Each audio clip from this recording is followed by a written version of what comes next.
Assalamualaikum warahmatullahi wabarakatuh. Bismillah wa bihamdi. Wassalatu wassalamu ala rasulih wa ala alihi wa sahbihi. Allahumma salli ummat Muhammadin sallallahu alaihi wasallam.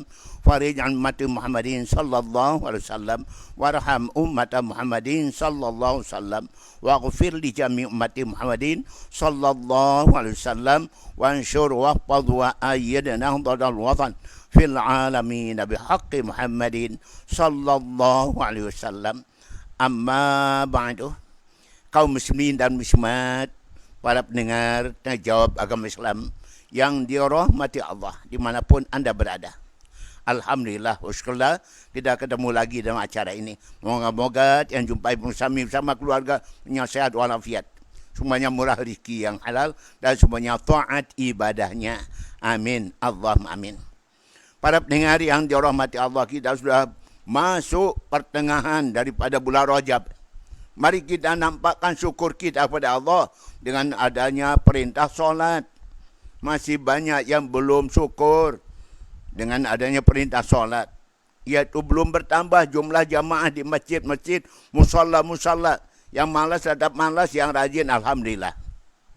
Mari kita bersyukur pada Allah ada perintah solat. Coba tidak ada perintah solat, kita tidak mungkin masuk syurga.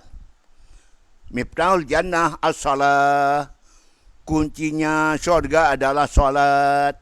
Kuncinya solat adalah bersuci.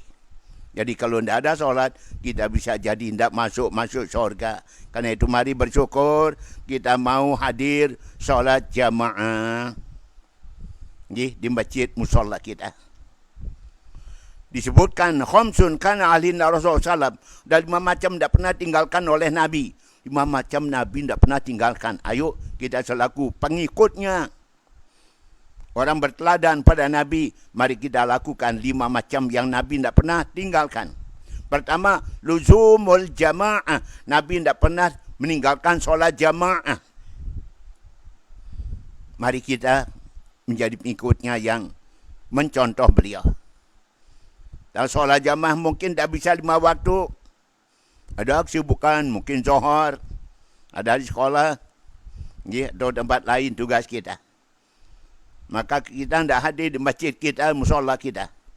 Solat asar bisa jadi baru pulang alasannya. Kalau maghrib, isyak dan subuh, insyaAllah kita ada di rumah. RT, RW kita. Mari kalau gitu. Maghrib jamaah, isyak jamaah, subuh jamaah. Paling utama, subuh dan isyak berjamaah. Sebut Nabi, 2 waktu solat yang agak sejuk udaranya. Man sholal bardain dakhalal jannah. Depan selalu solat 2 waktu yang sejuk udaranya, subuh dan isya, pasti masuk syurga. Asqalus solati alal munafikin solat subuh wal isya. Paling berat solat bagi orang munafik, solat subuh dan solat isya. Dikata mereka tahu kelebihannya solat berjamaah subuh dan isya, orang munafik pun akan datang berjamaah. Apalagi yang iman, yang Islam. Pertama, Nabi tidak pernah tinggalkan solat jamaah. Yang kedua, imaratul masajid, memakmurkan masjid dengan kegiatan pengajian, dengan kegiatan umpama nyantuni orang miskin, anak yatim piatu dan seterusnya. InsyaAllah kita pada bulan Rajab ini akan nyantuni yatim nanti tanggal 27 Rajab. Tanggal 27 Rajab kita nyantuni yatim kira-kira berapa hari ke depan. Okay? Mudah-mudahan kita dapat melaksanakan. Karena besarnya pahala berbuat kebaikan bulan Rajab. 70 kali lipat ganda. Di bulan sebelumnya hanya 10 kali lipat ganda. Bulan Rajab 70, bulan Syakban 700, bulan Ramadan 1000 kali lipat ganda. Itu kami sampaikan tadi di ceramah kami, pengajian kami di gedung DPRD Lombok Timur. Untuk karyawan, karyawati kantor DPRD Lombok Timur. Alhamdulillah. Setelah itu kami Imam Hatib di penjara di Rutan Selong.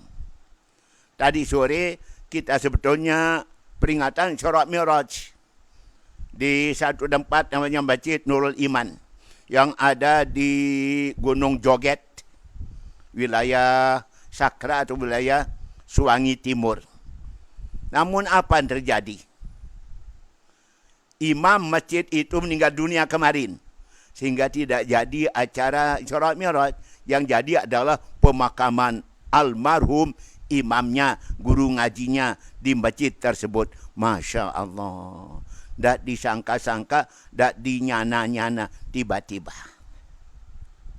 Memang di sini Allah Ta'ala mengatakan ada 5 macam yang tak ada yang tahu selain Allah. Khamsun kana alinna rasulullah. Khamsun la yamuhunna illa Allah. Ada 5 macam yang tak ada yang tahu selain Allah. Nabi tak tahu, Jibril juga tak tahu. Hanya Allah yang tahu. Pertama, kapan terjadi kiamat itu hanya Allah yang tahu. Yang kedua, kapan terjadi hujan. Berapa besarnya hujan yang akan turun. Yang ketiga, hanya Allah yang tahu apa isi rahim seorang ibu yang hamil. Laki, perempuan, cantik atau mancung, apa pesek. Hanya Allah yang tahu. Hanya Allah yang tahu apa akan kita kerjakan esok secara pasti. Dan hanya Allah yang tahu kapan orang meninggal dunia, sebab apa meninggal dunia, di mana dia meninggal dunia, dan di mana dimakamkan, dikuburkan. Hanya Allah yang tahu. Tahu-tahunya di hari Isra Mi'raj, di situ meninggal dunia. Hanya tidak jadi peringatan Isra Mi'raj, diganti dengan yaitu pemakaman almarhum imam solat di Masjid Nurul Iman Gunung Joget tersebut. Masya Allah. Pada Pak Tuan Guru sana, kami haturkan makasih bersama jamaah pelunggu. Alhamdulillah kami terima dengan alhamdulillah, demikian meriahnya. Baik para pendengar, kami ucapkan makasih pada Bapak Haji Muhammad Yasin yang ada di Loyok, Lutfi Wengkang. Kami mengadakan peringatan Isra Mi'raj nanti hari Jumat yang akan datang. Hari Jumat yang akan datang. InsyaAllah ta'ala. Mudah-mudahan tasihah wa afiyah. Amin. Yang kebiasaan Nabi berikutnya, yang ketiga, yaitu tilawatul Quran. Nabi tidak baca Quran tiap hari. 1 juz sekurangnya sampai 2 juz dalam 1 hari. Mari kita umatnya mengikut Nabi selalu baca Quran. Tiada kosong, setiap hari baca Quran, tiap malam baca Quran. Apalagi tolab taliban mahat. Itu adalah kewajiban antum wa antuna. Selalu baca Quran dan bahkan menghafal Quran. Yang berikutnya yaitu itba'us sunnah. Nabi SAW selalu memberikan contoh teladan tentang pengamalan sunnah. Kalau beliau kerjakan, beliau tidak akan nyuruh. Beliau tidak akan nyuruh kita. Ana awal wajibin bima amartukum bi. Aku paling dulu mengerjakan apa yang aku perintah pada kalian. Tak mungkin aku perintah kalian, nyuruh kalian kalau aku sendiri belum melaksanakannya. Dan sampai kena tak murunan nas bil birri tansawna anfusakum. Kamu nyuruh orang berbuat baik, kamu sendiri lupa pada dirimu sendiri.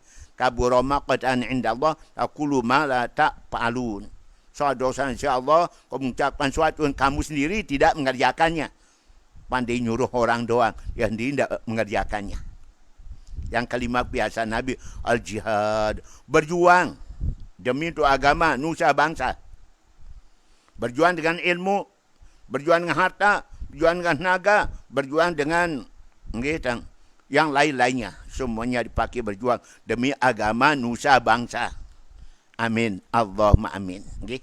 Kita doakan minda kita yang sedang menaikkan ibadah umrah dan suci, minda kita Haji Hasti Rahun Zainuddin Abdul Majid bersama keluarga beliau pergi umrah, sedang umrah sekarang ini. Mudah-mudahan kita diingat di sana, kita didoa di sana sama dengan pendengar kita yang setia dari kota Makkah, Pak lalu di sana, dan juga yang di kota Riyadh sana. Moga-moga mengikuti kita. Alhamdulillah. Baik para pendengar yang dirahmati Allah Ta'ala. Seperti kita maklum bahawa dalam peristiwa Isra Mi'raj, ada beberapa hal yang pantas untuk jadi teladan bagi kita, contoh bagi kita.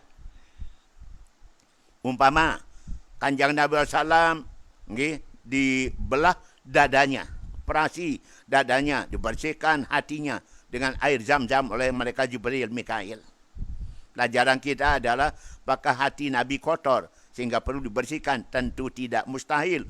Rasul kotor hatinya. Nabi tambah iman, apa Nabi kurang iman? Mustahil. Rasul kurang iman, tak mungkin. Nabi tambah ilmu, Nabi adalah orang yang paling patonah, cerdas, pintar. Dia ditambah hikmah, apakah Nabi ugal-ugalan seperti anak muda zaman sekarang? Tentu tidak. Okay? Nabi tambah iaitu sabar, apa Nabi tidak sabar? Tak mungkin. Nabi manusia paling sabar. Dan Nabi tambah iaitu keyakinan. Apa Nabi tidak yakin firman Allah? Janji Allah? Tak mungkin. Okay? Itu jadi pelajaran pada kita. Setiap melakukan suatu, taklah berdasarkan iman, ilmu, hikmah, sabar dan penuh keyakinan. Okay? Bahawa apa yang kita lakukan, kita akan peroleh balasan dari Allah Ta'ala. Apa sampaikan oleh Jibril pada Nabi, ya Rasulullah, ya Muhammad, isma syi'ta fa innaka majziyun. Hai Muhammad, kerjakan apa mau anda. Setiap apa yang kau lakukan pasti akan dapat balasan dari Allah. Baik dibalas baik, buruk dibalas buruk. Kemudian berikutnya yaitu wa'mal ma syi'ta isma syi'ta fa innaka mayyitun. Kita hidup semua anda, kau pasti akan meninggal dunia Rasulullah. Wa'mal ma syi'ta, kerjakan apa mau anda. Tiap perbuatan pasti dapat balasan dari Allah. Apa balasan dari si A, si B, si C, hanya Allah yang tahu. Jadi kita mengharap balasan dari si A, tahu balasan bukan dari A, tapi dari si B. Okay. Kemudian yang ketiga, wahbib ma syi'ta. Ya Muhammad, cintailah apa saja, siapa saja yang kau ingin cintai. Tapi ingat, apapun yang siapapun kau cintai, pasti akan berpisah dengan kau ya Muhammad. Yang tidak berpisah hanya amal ibadah. Takwamu kepada Allah dan akan pisah sampai hari akhirat nanti. Nah itu pilih yang paling setia, amal ibadah. Dibanding keluarga, pangkat, jabatan, kedudukan, harta, kekayaan. Yang paling setia hanya amal ibadah kita. Cintai amal ibadah dibanding yang lainnya. Karena dia akan berpisah dengan kita. Wa'lam anna syarafal mu'min qiyamuhu bil-lail, sabda Jibril. Tahuilah ya Muhammad, mulianya seorang mukmin adalah kalau mereka selalu dan selalu solat malam, tahajud, witir dan solat malam lainnya. Kemudian wastighna'uhu istighna'uhu 'anil nas, akan berwibawa, disegani, cintai seorang mukmin apabila dia bisa menjadi orang mandiri. Tidak jadi beban orang lain. Juga bisa memberikan manfaat pada orang lain. Bisa memberikan kemanfaatan bagi orang-orang lain. Itu dia. Okay? Wala takunu kallan 'alan nas. Jangan kamu jadi beban orang. Hendaklah kamu bisa bermanfaat, memberi tolong pada orang lain. Siapa suka nolong orang, pasti dia akan ditolong Allah. Wallahu fi aunil abdi, maka al abdu fi auni akhihi. Allah akan menolong hamba selama hambanya suka menolong saudara-saudaranya. Itu kita ambil pelajaran okay, dari peristiwa Isra Mi'raj. Dan berikutnya Nabi SAW diberikan alat untuk Isra Mi'raj. Apa itu? Kendaraannya buraq. Okay. Barkun artinya yaitu kilat. Kecepatan buraq berarti kecepatan kilat, kecepatan cahaya. Berapa kecepatan cahaya? Dalam sedetik 360,000 km. Sedetik kecepatan cahaya adalah 360,000 dalam satu detik. Kecepatan cahaya itu kecepatannya buraq. Tapi sayang, orang-orang Yahudi menggambar buraq seperti kita lihat gambarnya. Buraq digambarkan sebagai seorang wanita yang cantik. Supaya orang mengatakan bahawa Nabi Muhammad seorang yang gila perempuan. Dan buraq itu penuh dengan perhiasan-perhiasan emas, intan, berlian. Agar orang mengatakan bahawa Nabi Muhammad adalah orang gila harta kekayaan. Kemudian tempat duduknya, pelanangnya, mendut, ngenjak. Supaya orang mengatakan Nabi Muhammad adalah orang yang gila kedudukan dan pangkat. Ngapain kalian mengikuti orang sebagai gila? Gila perempuan, gila harta, gila pangkat. Itu kata orang Yahudi. Dan Nabi sudah menjawabnya. Apa jawaban Nabi? Hai orang kafir, kau taruh matahari tangan kananku, bulan tangan kiriku, supaya aku berhenti pada tugasku berdakwah, aku tidak akan tinggalkan dakwah itu. Demikian kata beliau. Okay? Itu berarti Nabi benar-benar dakwah karena Allah, bukan karena harta perempuan maupun dengan pangkat kedudukan. Yang berikutnya, Nabi SAW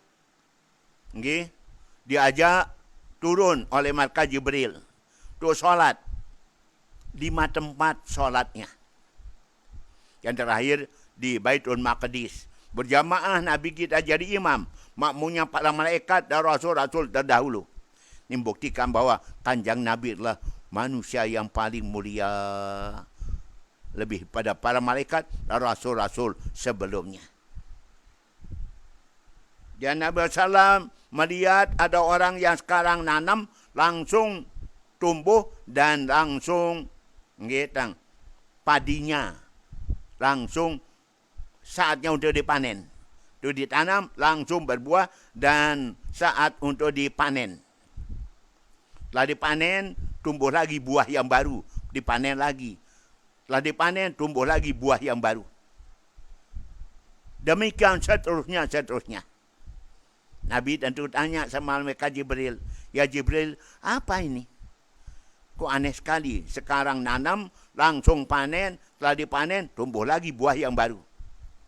Sekali nanam, panennya puluhan kali, ratusan kali. Jibril mengatakan, inilah dia perumpamaan umat ya Rasulullah, yang mereka suka berbuat kebaikan, mereka akan panen dari hasil kebaikannya terus menerus, dah hanya dunia, juga nanti dalam kubur dan di akhirat. Masya Allah. Dan Nabi mencium bau yang sangat-sangat harum. Ya Jibril, bau apa ini? Dijawab malaikat Jibril, inilah bau makamnya Siti Masyitah, tukang sisir anaknya Fir'aun. Ia berani mati demi untuk pertahankan iman takwanya. Berani direbus dalam kuali raksasa demi membela iman takwanya bersama suaminya dan bersama 2 anaknya. Zaman sekarang mana ada? Tidak ada kita berani mati membela iman Islam. Dan tidak perlu cara demikian. Yang berikutnya, Nabi SAW melihat orang yang memecah-mecah kepalanya sendiri. Turdahu ru'usum bisahri kulama radiyat adat kama kanat. Orang-orang memukul kepala sendiri dengan batu yang besar, hancur lebur. Berkeping-keping, keluar darahnya, keluar utaknya, menjerit kesakitan. Tapi kembali lagi utuh, kembali lagi dihantamnya. Demikian seterusnya. Ya Jibril, man haula'i, siapa itu Jibril? Itulah umatmu yang pada malas-malas sembahyang. Berat kepalanya melaksanakan ibadah solat.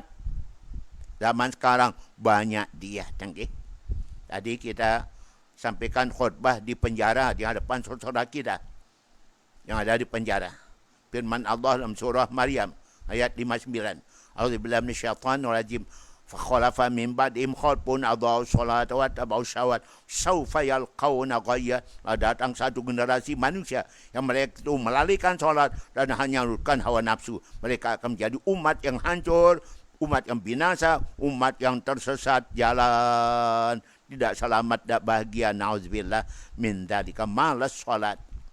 Masalakakum fi saqar. Kenapa kalian masuk neraka sakor? Hai orang-orang yang masuk neraka sakor. Dijawab oleh orang masuk neraka sakor. Qalu lam naku minal musallin. Kami masuk neraka sakor, hai saudaraku, karena kami dulu malas sembahyang, apalagi berjamaah. Walam naku nut'imul miskin. Kami dulu adalah orang-orang palit-palit, madid-madid. Tak pernah sedekah orang miskin, sedekah anak-anak yatim piatu. Kami orang-orang yang bakhil-bakhil. Kemudian kunna nakhudu mal khaidin.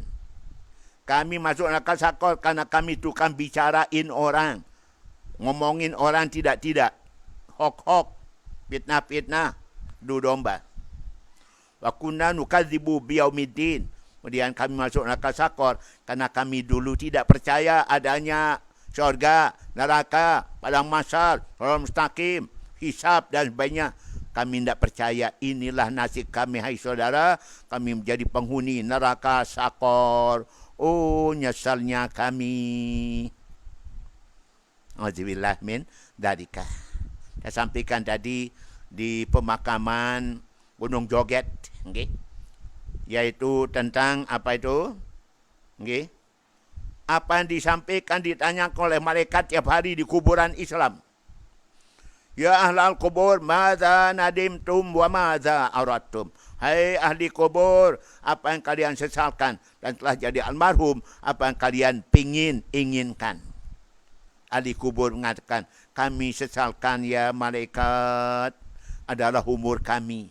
Umur kami sekian puluh tahun, tapi yang berisi amal ibadah hanya sedikit, berapa persen saja umur kami. Kosong, melompong pada amal ibadah. Kami nyesal malaikat. Apa yang kalian inginkan telah jadi almarhum. Jadi kembang laos, kata orang. Kami inginkan, kalau kami hidup lagi ke dunia, kami akan rajin solat jamaah ya malaikat. Kalau kami hidup lagi ke dunia, kami akan rajin hadiri pengajian-pengajian. Kami hidup lagi ke dunia, kami akan rajin baca Quran. Kami hidup lagi ke dunia, kami akan rajin solat tahajud, rajin sedekah, rajin istighfar. Dulu kami malas, sekarang baru kepingin setelah jadi kembang laos. Jangan sampai kita termasuk yang nyesal nanti Pak Hanafi, Pak Masyari, Pak M. Syafi'i. InsyaAllah. Apa tadi? Saya ada di daerahnya Bapak M. Syafi'i, Ibu M. Syafi'i. Okay? Iya, mungkin. Okay, wilayah Suwangi Timur. Mungkin ya. Okay, baik. Makasih. Itu dia para pendengar yang dirahmati Allah Subhanahu wa Ta'ala. Yang berikutnya, Nabi SAW melihat orang telanjang bulat. Dan mereka itu makan duri. Telanjang makan duri. Ya Allah. Bukan hamburger, bukan ambon lepak yang dimakan, tapi duri yang dimakannya. Siapa mereka? Itulah umat Islam yang malas berjekat. Ya Allah, itu nasibnya. Dan Nabi SAW melihat orang-orang yang makan daging yang busuk, mentah lagi busuk. Di dekatnya ada daging sudah masak, sudah digoreng. Kasih bumbu yang enak.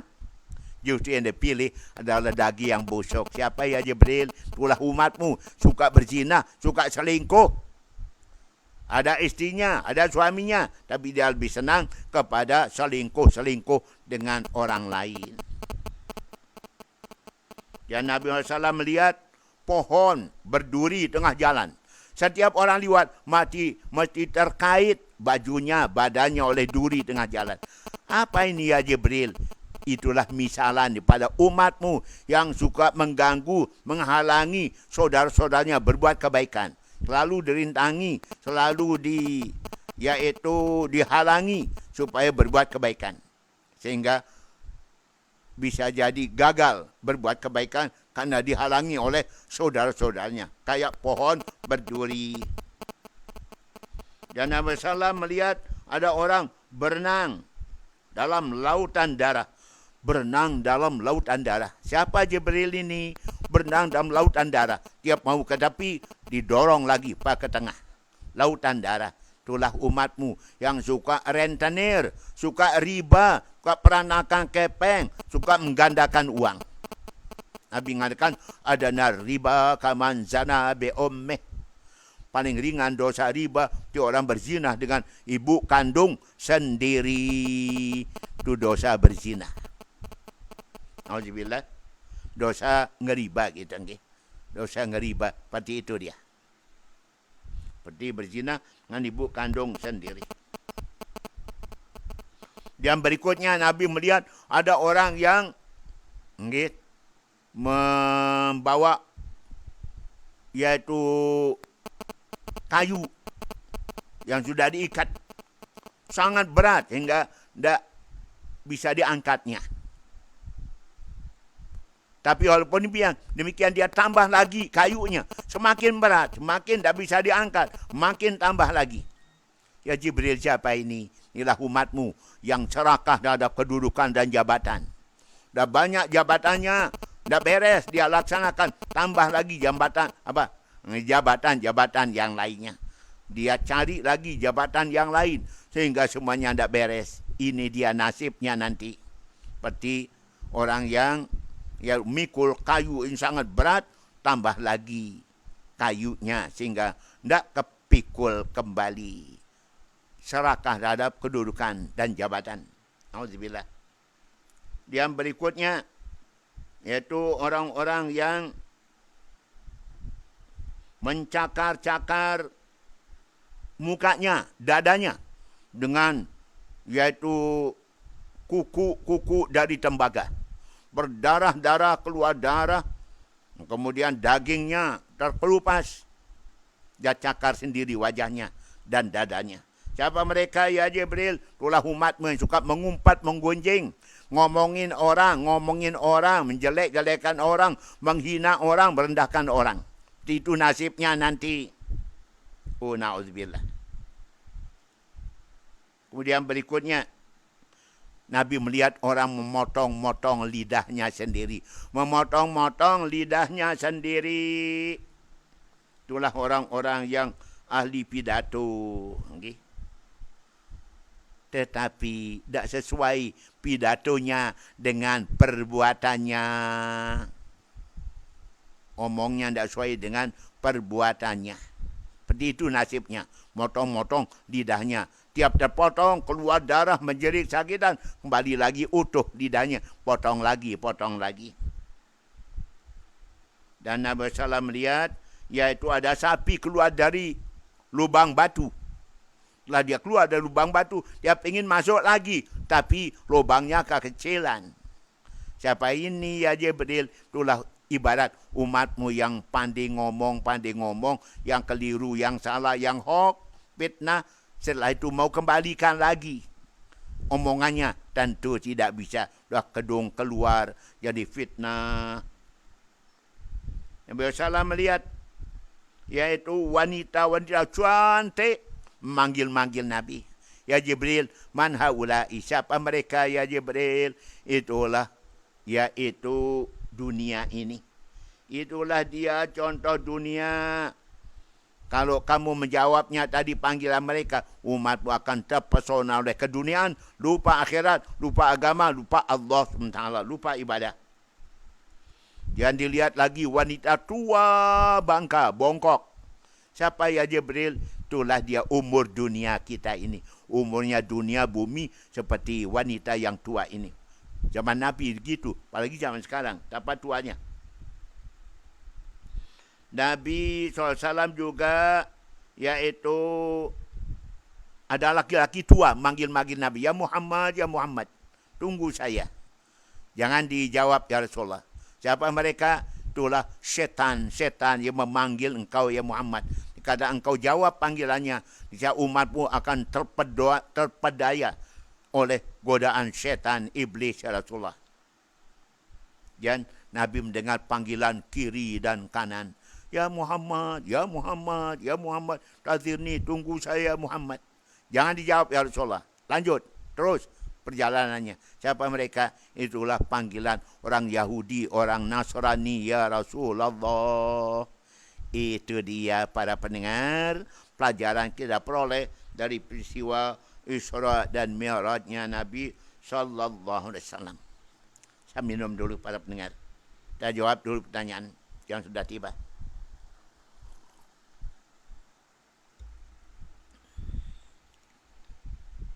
Assalamualaikum warahmatullahi wabarakatuh. Waalaikumsalam warahmatullahi wabarakatuh. Apakah betul kata orang perempuan yang sedang hamil sangat berpengaruh apa yang diperbuat oleh si ibu yang hamil itu? Kalau jelek kerjaannya, ucapan lakunya ketika hamil, anak yang dikandungnya akan mengikuti apa yang diperbuat oleh ibunya. Pemtelasan, pengadangan betul dan betul. Apa yang dipikir, apa yang dilakukan oleh ucapkan, diperbuat oleh seorang ibu yang hamil, itu akan pengaruhnya besar terhadap anak dalam. Seorang ibu yang selalu marah-marah waktu hamil, besok anak lahir kan jadi anak yang pemarah. Kemudian kalau ibu itu suka caci maki, besok anaknya lahir jadi anak suka caci maki. Kalau seorang ibu suka sedih, pemurung, besok anak yang lahir juga jadi anak yang penyedih dan pemurung, dan juga bisa jadi anak yang bodoh, anak yang nakal. Karena itu maka orang-orang tua kita dulu minta pada suami-suami yang istrinya sedang hamil, jangan dulu cukur rambut. Nanti istrinya cemburu, kira suaminya pacaran dan sebagainya, sehingga anaknya nanti jadi anak yang tidak nakal. Gitu dia antara lain. Okay? Karena itu upayakan pada masa hamil, ibu selalu senang, bahagia, damai, hatinya harmonis. Suami juga memberikan kebahagiaan, senangan kepada istrinya yang hamil. Biar anaknya nanti menjadi anak yang baik-baik. Amin. Allahumma amin. Pengadangan. Bahan api ya. Lanjut.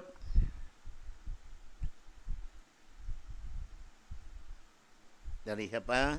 Kalau kita berjanji berturut-turut sampai 3 kali kita tidak tepati janji kita, maka kita masuk orang munafik.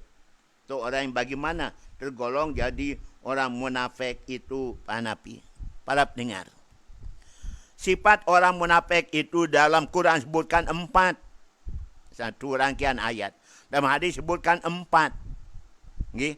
Sifat orang munafik dalam Quran sebutkan 4. Dalam hadis juga sebutkan 4. Dalam Al-Quran sebutkan, A'udzubillahi minasyaitonir rajim. Innal munafiqina yukhadi'una Allah wa huwa khadi'uhum. Orang munafik menipu Allah padahal dia nipu dirinya sendiri. Idza qamu ila shalah qamu kusala. Kalau dia dirikan solat, orang munafik malas dan malas. Dia orang-orang malas solat, berarti orang munafik. Yura'unan nas, maka berbuat baik semuanya adalah pamer, viral. Apa dikenal, dilihat. Kemudian la yazkuruna Allah illa qalila. Orang munafik tak suka zikir, tak suka doa. Okay?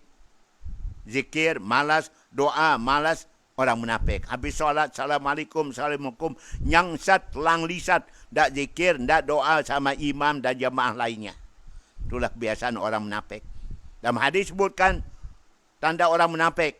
Okay? Ada 4. Iza hadatha kadzaba. Kalau ngomong, pasti bohongnya. Wa iza wa'ada akhlafa. Kalau berjanji, pasti mungkir janjinya. Wa tumina khana, kalau percaya khianat. Wa khosama fajara, apabila dia bertengkar, dia curang dan culas. Itu ciri orang munafik dalam Quran maupun dalam hadis. Salah satu tanda orang munafik, kata Nabi, suka sembahyang terlambat akhir waktu. Selalu solat akhir waktu.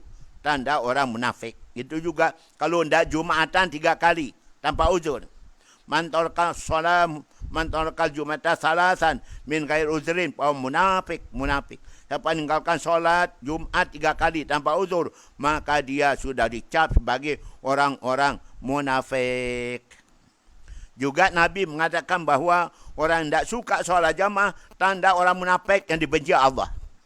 Ya Ali, alaika bil jamaah, fa inna kamashka ilal hajj wal umrah. Ya Ali, hendaklah kamu solat jamaah. Perjalanan pergi jamaah sama dengan perjalanan orang pergi haji dan umrah. Wa ma yarzu 'alaiha illa munafiq illa mu'minun qad ahabba Allah. Tiada senang solat jamaah melainkan orang mukmin yang pasti dicintai Allah. Wa ma yajadu biha. Tiada malas solat jamaah illa munafiqun qad abghadahu Allah. Melainkan orang-orang munafik yang sungguh pasti dibenci Allah. Ayo. Mau solat jamaah, orang mukmin cintai Allah. Tak mau solat jamaah, orang munafik yang sungguh dibenci Allah. Oh, na'udzubillah. Di dalam hadis ada sebutkan oleh Nabi, 5 gelar orang tak suka berjamaah. Al-jafa, kulul jafa, al-kufru wan nifaq, asyiqa wal khaybah. Gelarnya ada 5. Pertama, orang-orang bengkeng keras kepala. Yang kedua, orang durhaka dan orang munafik. 3 orang iaitu merugi dan orang-orang yang nyesal. 5 gelar orang tak suka solat berjamaah. Tadi kita sebutkan di penjara. Siapa mereka yang solatnya tidak diterima Allah? Dan siapa mereka yang solatnya diterima Allah? Ya diterima Allah, tandanya ada 5. Orang yang tidak terima solatnya oleh Allah, tandanya ada 10. 5 tanda solat diterima, 10 tanda orang yang tidak terima solatnya. Mari kita lihat yang diterima aja dulu. Pertama, apabila orang yang solat itu tawadhu, berjiwa tawadhu. Yang kedua, orang solat itu tak sewenang-wenang kepada orang lain.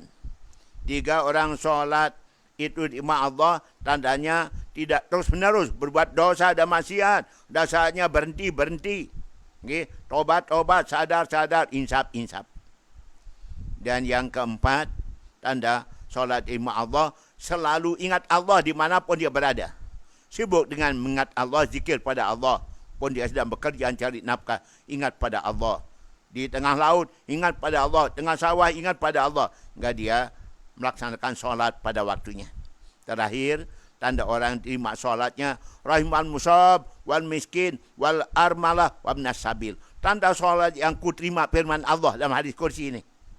Apabila orang solat itu kasihan pada temannya kena musibah. Orang kena musibah. Kasihan pada orang miskin, anak yatim piatu. Kasihan kepada jompo-jompo, janda-janda. Kasihan pada orang-orang musafir kehabisan bekal. Baru solat terima Allah. Kalau tidak, maka berarti solat belum diterima Allah subhanahu wa ta'ala.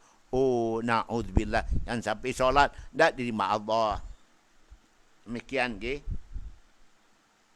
Baik. Demikian ciri-ciri tanda-tanda orang yang munafik. Al-mu'minu yaghbitu wal munafiqu yahsudu, sabda Nabi. Orang mukmin itu kepingin kayak orang lain. Lihat orang kaya, dia berusaha untuk kaya. Lihat orang pintar, dia berusaha untuk jadi orang pintar.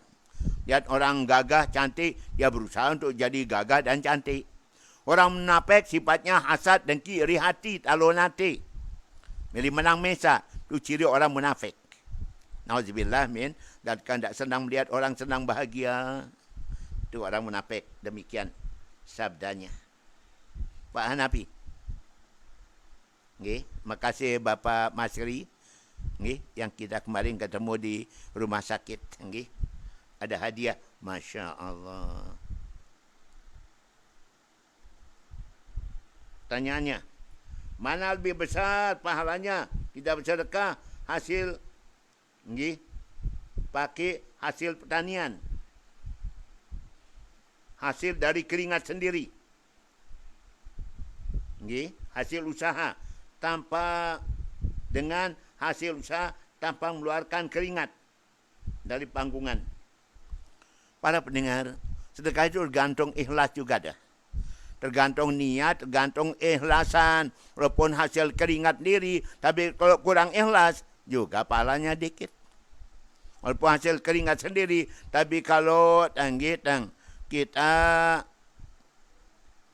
tidak tulus, okay, maka pahalanya sedikit. Walaupun bukan hasil keringat, hasil dari pemberian orang. Kemudian kita sedekahkan. Pemberian dari orang kita sedekahkan.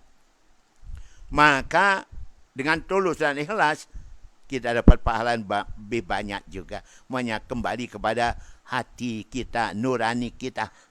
Gitu. Sal dami orang katanya hati nurani anda. Apa anda ikhlas? Sedekah? Tergantung. Yang penting yang kita sedekahkan itu adalah halal. Yang kita sedekahkan halal. Siapa yang sedekah dengan barang haram, firman Allah dalam hadis kursi, sama dengan seseorang yang mencuci pakaiannya dengan kencing, air kencing sendiri. Auzubillah min dzalika. Baik.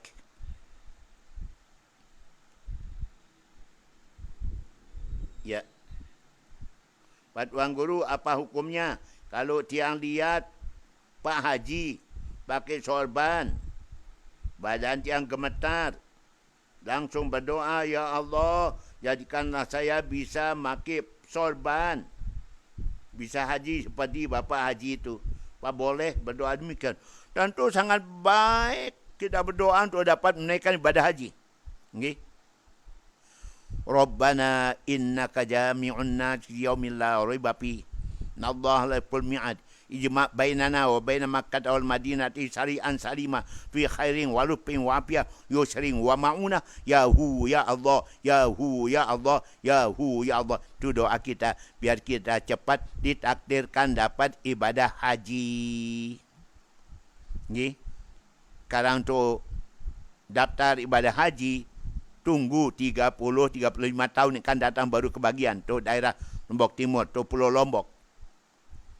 Kemudian kalau umrah, kapan saja, bisa berangkat. Yang penting uangnya cukup. Demikian, sila kalau mau umrah dulu, baru pergi haji. Silakan bagi yang uangnya banyak, belum daftar, atau sudah daftar tapi antriannya sangat panjang kali. Boleh umrah dulu. Demikian, makasih. Kepada uminda kita doakan moga-moga bersama keluarga sehat walafiat, menaikkan ibadah umrah dengan sukses, dengan barokah. Amin. Baik, walaupun kita miskin, kita boleh berdoa kepada Allah. Tahu Allah memperkenankan, pasti ada hajat jalan Allah. Kalau mengizinkan kita pergi umrah, pergi haji, ada jalan berikan Allah. Allah mudahkan jalan. Wa man yattaqillah yaj'al lahu min amri yusra. Siapa yang takwa kepada Allah, Allah jadikan urusannya yusra, gampang-gampang, mudah. Karena itu sering baca doa. Ini salawat, ini taisir. Allahumma ya muyassir yassir, ya mudabbir dabbir, ya musahil sahil alaina kul asir, bijahil basyirin nadhir. Itu doa mohon dimudahkan segala urusan, termasuk pergi ibadah haji atau umrah. Amin. Allahumma amin. Gimana ceritanya? Sehat walafiat, khairul ummah. Mudah-mudahan sama keluarga sehat selamat. Lanjut. Pak Tuan Guru, apa hukumnya tiang merokok? Tapi jarang-jarang. Tiang tak kuat merokok. Terima kasih. Para pendengar, ada dua hukum merokok. Ada mengatakan makruhun. Ada mengatakan yaitu haramun. Bagi pribadi saya, merokok bagi diri saya adalah haram. Kenapa? Karena kalau saya merokok, kumat bengek saya. Asma saya kumat. Sak napas saya kumat. Karena itu maka bagi saya merokok adalah haram hukumnya bagi pribadi saya. Mungkin yang lainnya silakan makruh, ada mengharamkan. Tapi bagi saya haram merokok untuk diri saya. Okay? Di waktu ibadah haji kita melihat ada tulisan-tulisan, okay? Di pinggir-pinggir jalan di kota Madinah. Mengatakan la tu'zi ikhwanaka bitadakhin. Jangan kalian menyakiti saudaramu dengan asap rokok, bau rokok, asap rokok. Di sana dilarang merokok. Okay? Baik. Dan untuk dimaklumi bahawa pengeluaran umat Islam, masyarakat NTB paling besar setelah beli beras adalah beli rokok. Pengeluaran paling banyak pasti beras. Makanan pokok. Setelah itu apa? Ternyata bukan beli sayur, buah-buahan, tetapi justru untuk membeli rokok. Itu yang paling banyak. Ujungnya apa? Banyak yang kehilangan kesempatan untuk membelikan keperluan anak-anaknya. Masya Allah. Karena itu mari kita kurangi merokok. Lagi tidak baik bagi kesihatan. Tidak ada keuntungan bagi kesihatan. Saya seumur hidup tidak pernah merokok sama sekali dalam usia 76 tahun sekarang ini. Makasih kepada anda. Jadi kiranya kita bisa mengurangi dalam lama berhenti merokok. Tidak ada gunanya, tidak ada manfaatnya. Orang bertakwa, bagi orang-orang berakal, berpikiran, pintar, pandai, okay? Maka tentu dia akan mengerjakan sesuatu yang tidak ada manfaatnya. Hanya orang bodoh, orang tidak punya akal, pikiran yang mau melakukan sesuatu yang tidak ada gunanya. Contoh merokok, contoh minuman keras, contohnya narkoba. Ya Allah, Ya Rabb. di Rutan Mataram, Lapas Mataram. Sana penghuninya 1.300-an orang. Hampir 70% para narapidana Lapas Mataram adalah masuk penjara karena narkoba. Karena narkoba, entah itu sabu-sabu, entah itu ganja dan sebagainya. 70% rata mereka adalah yaitu orang-orang yang masih produktif.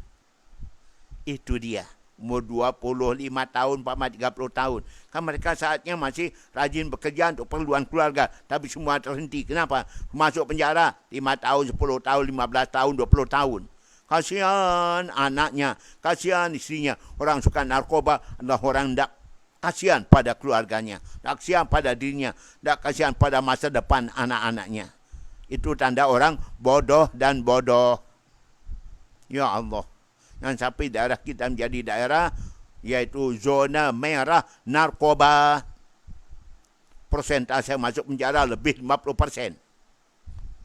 Di Selong, Rutan Selong, Lapas Selong juga 50%-an lebih masuk penjara karena narkoba. Ya Allah, ya Rabb.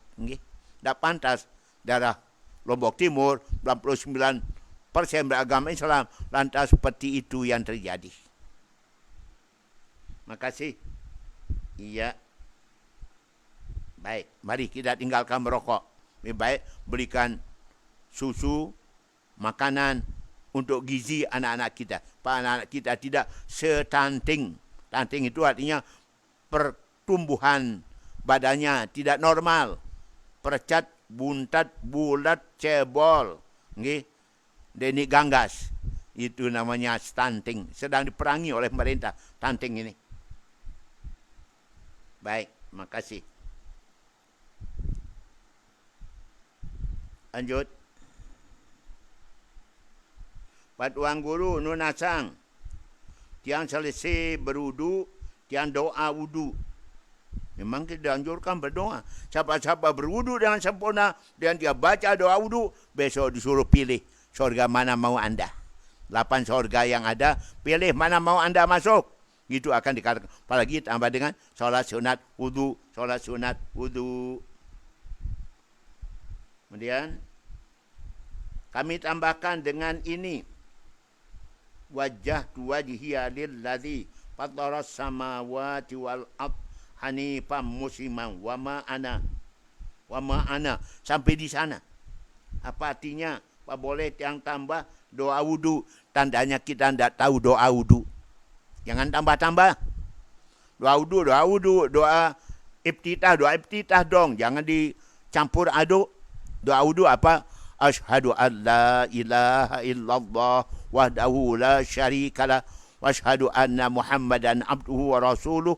Allahumma ja'alni minat tawabin wa ja'alni minal mutatahhirin wa ja'alni min ibadika salihin wa ja'alni abdan saburan syakura wa ja'alni adhkuruka katsira sabbihuka bukratan wa asila. Amiltu su'an wa zalamtu nafsi faghfir li dzambi fa innahu la yaghfiru dzunuba illa anta. Itu doa wudu. Tapi kalau doa iftitah kabira walhamdulillah katsira Hanallah bukratan wa asila inni wajjahtu wajhiya lilladzi fatara samawati wal arda hanifan musliman wa ma ana minal musyrikin inna salati wa nusuki wa mahyaya wa mamati lillahi rabbil alamin la syarika lahu wa bidzalika umirtu wa ana minal muslimin. Itu doa iftitah dalam salat. Tadi doa wudu di luar salat. Jangan digabung, jangan diambil paruh dari doa iftitah ke dalam doa wudu. Tadi kita belum pelajari doa wudu yang benarnya, doa iftitah yang sebenarnya. Tadi kita kurang ngaji. Udah campur. Jangan begitu dok. Mari doa wudu ya doa wudu, selesai wudu. Doa iftitah ya doa iftitah di dalam sholat. Begitu, jangan dicampur aduk. Ya Allah. Baik, makasih. Baik. Lanjut. Dari siapa? Mami Tuan Guru. Moga pelungguh dah sehat. Pak Rosidun bila kembar. Apa hukumnya mewudukkan jenazah yang sudah selesai dimandikan, maka sih bagus dan bagus, boleh dan boleh, tapi kan tidak wajib. Yang wajib memandikannya, gitu. Tidak wajib wudu. Wudunya sudah masuk dalam mandinya itu, sudah masuk dalam perbuatan kita memandikan dia. Dan tidak dianjurkan, tidak haruskan berwudu. Penting dimandikan dengan benar. Tidak ada halangan kena mandinya dengan air itu. Tubuhnya kena dengan air waktu mandikan. Itu dia yang penting itu. Dimandikan seluruh tubuhnya. Tidak ada terhalang oleh suatu pada tubuh si mayat. Mengudukannya tidak wajib. Yang penting memandikannya dengan benar. Itu dia. InsyaAllah. Sabda Nabi, siapa-siapa mandikan mayat, nanti dia akan hilang dosanya. Mengalir dosanya seperti air yang mengalir, mandikan mayat. Siapa yang kapani mayat, maka besok dia akan diberikan pakaian yang indah dalam syurga. Amin. Allahumma amin. Baik. Dari siapa? Pak Tuan Guru. Nggih, terima kasih ada doanya nggih. Semua dalam keadaan sehat walafiat. Tiap acara tanya jawab agama Islam, tiang selalu mengulang kembali pertanyaannya supaya dia sadar suami tiang. Tapi jawaban Pak Tuan Guru enggak bisa buat dia sadar-sadar hatinya. Kayak membatu. Ya Allah. Ini tentang suami yang tidak mau mencari nafkah untuk keluarganya.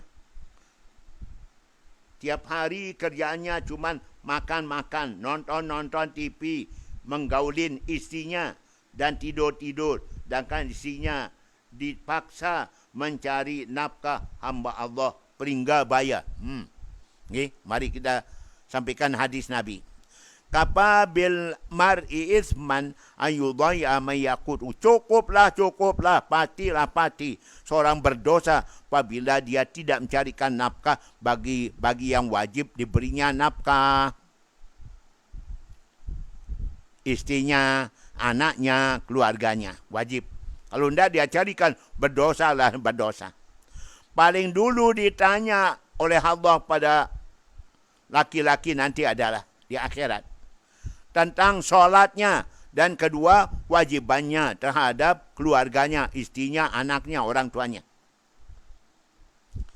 Paling dulu tanya pada seorang perempuan adalah sholatnya. Setelah itu bagaimana bakti taatnya pada suaminya, taatnya pada suami. Wasiat Nabi kepada kita umatnya menjelang wafat. Pertama wasiat beliau tentang solat. Taqullah fi solat, taqullah fi solat, taqullah fi solat. Takwalah kalian pada Allah dalam urusan solat. 3 kali diulang Nabi. Yang kedua wasiat Nabi, taqullah fi ma malakat aimanukum, taqullah fi ma malakat aimanukum. Takwalah kalian pada Allah dalam urusan orang jadi tanggunganmu, tanggung jawabmu, istrimu, anakmu, orang tuamu, saudaramu. Yang ketiga, taqullah fi dhaifaini. Takwalah kalian pada Allah dalam urusan yaitu 2 yang lemah. 2 yang lemah itu yaitu pertama kaum jompo dan 2 anak yatim. Anak yatim dan kaum jompo. Baru takwa kepada Allah kalau peduli pada istri, kepada kaum jompo dan juga kepada anak yatim piatu. Tadi nomor 2 istri dan anak. Nah, dengarkan ini semua. Kiranya kaum laki-laki jangan ada yang santai-santai, malas-malas. Al-bitalat uqasil qulub. Orang yang nganggur-nganggur nak mau kerja, itu akan bikin hatinya menjadi keras, membatu. Demikian sabda Nabi. Dah mau kerja, nganggur-nganggur, terima makan, itu akan jadikan diri orang itu menjadi membatu hatinya. Nauzubillah min dzalika. Pringgabaya. Mudah-mudahan semua kita kaum laki-laki ada rasa tanggungjawab terhadap nafkah anak, istri, orang tua, keluarga. Jangan sampai malas bekerja. Apapun pekerjaan yang penting halal, mulia. Sabda Imam Syafi'i. Baik.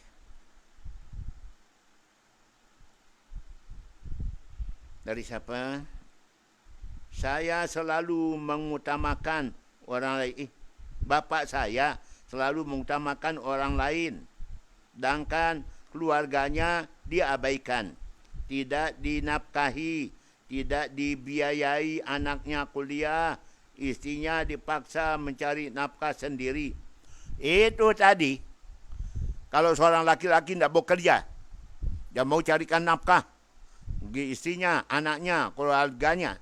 Maka bagi mereka adalah dosa yang sangat nyata. Dosa besar. Dia mencarikan nafkah bagi keluarganya. Berdosa.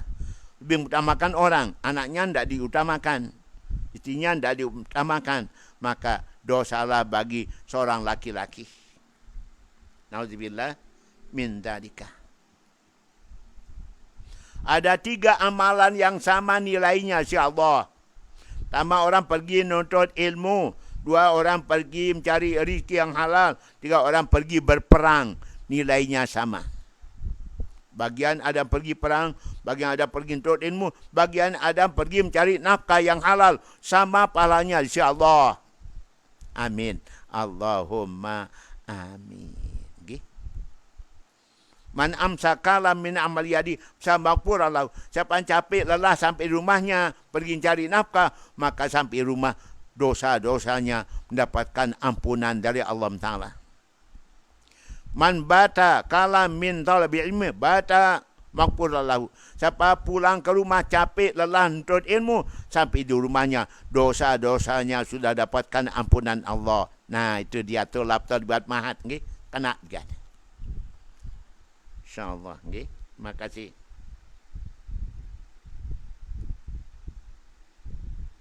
Lanjut. Pak Ustaz, yang mau nanya, bagaimana cara kita apabila bapak kita yang sudah meninggal sering datang dalam mimpi, padahal menangis, sambil memeluk kita, Pak kita sebagai anak belum ikhlas, atau gimana Pak Ustaz? Gimana cara kita menyikapinya? Dan kita selalu mendoakannya setiap selesai solat. Para pendengar, okay? Kita maklum bahawa keluarga kita sudah meninggal dunia, apalagi orang tua kita. Setiap malam dia datang ke rumah kita. Di atas rumah kita. Dia berseru sabda Nabi 1000 kali. Hai anakku, hai istriku, hai saudaraku. Apakah kalian lupa kepadaku? Berada tempat yang jauh, dalam keadaan sulit, dalam keadaan terpenjara, dalam keadaan dipenjara. Diucapkan sampai 1000 kali. Kalau ada di antara kita yang bacakan doa istighfar, ada di antara kita bacakan di Al-Quran, niatkan. Ada yang sedekah, niatkan untuknya. Maka dia akan senang bahagia. Okay? Lebih senang dari apa yang dulu dialami waktu dia masih hidup di dunia. Karena itu, mari kita selalu ingat orang tua kita, keluarga kita untuk meninggal dunia. Paling penting bacaan Tuan Guru Bajang. Pertama, bacakan istighfar, mohonkan ampun. Yang kedua, bacakan Quran. 3, sedekahkan dia. InsyaAllah semuanya kalau niatkan sampai pada mereka yang sudah meninggal dunia. Ada satu paham mengatakan tidak sampai. Doakan orang mati tidak sampai. Sedekahkan orang mati tidak sampai. Bacakan Quran untuk orang mati tidak sampai. Itu paham yang lain. Bukan paham Ahlus Sunnah wal Jamaah seperti kita. Terima kasih pada petinggi kita. Ya. Demikian, okay? Jadi kita tetap niatkan dan selalu kita pelihara keakoran kita dengan keluarga. Mungkin kita tidak akor dengan saudara-saudara kita, orang tua kita di alam kubur, alam barzah, merasakan penderitaan batin. Kenapa? Melihat anak-anaknya tidak akor gara-gara harta warisan. Sering kali terjadi. Gara-gara harta warisan, saudara-saudara tidak akor. Orang tua dalam kubur yang menderita batin, teganya kita bagi anak, bikin orang tua tidak bahagia dalam kubur. Karena kita pada tidak akor, tidak bersapaan. Gara-gara harta warisan. Auzubillah min dzalika. Mau bahagia, membahagiakan keluarga sudah meninggal, ibu bapa, tolong jaga hubungan baik dengan keluarga kita. InsyaAllah mereka bahagia dalam kuburnya. Amin. Allahumma amin. Okay. Baik.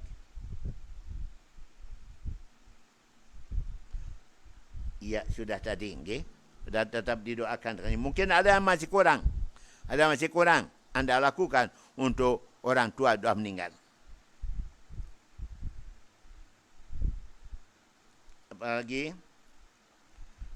Izin bertanya, Pak Tuan Guru, bagaimana hukumnya apabila saat mendaftar jadi polisi, namun dengan cara membeli ijazah ya, gelar atau ijazah. Misalnya pakai C, agar bisa diluluskan dan cepat dapat suatu posisi. Ya, dari mana? Dan sebutkan. Para pendengar, kalau seperti itu caranya, membeli ijazah pakai C, padahal tidak pernah ikut pendidikan, tapi ijazah kau dapat, terus sarjanaan S1, S2 kau dapat, okay? Pasti itu adalah tipu daya. Itu adalah hasil khianat tipu daya. Man ghasyana falaysa minna, kata Nabi. Siapa yang melakukan tipu daya, bukan dia umatku. Supaya dapat pakai C, dia beli. Dan orang sanggup menjualnya. Sanggup membelinya. Penting dapat pakai C. Oh, Masya Allah.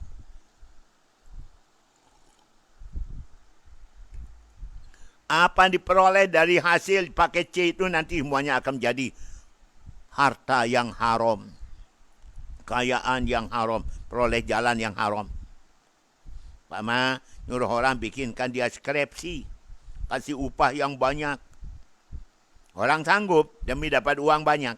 Maka hasil skripsinya. Kemudian dia ujian dapat S1. Itu adalah hasil yang haram juga.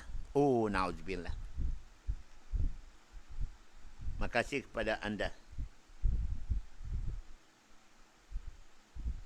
Ya, okay.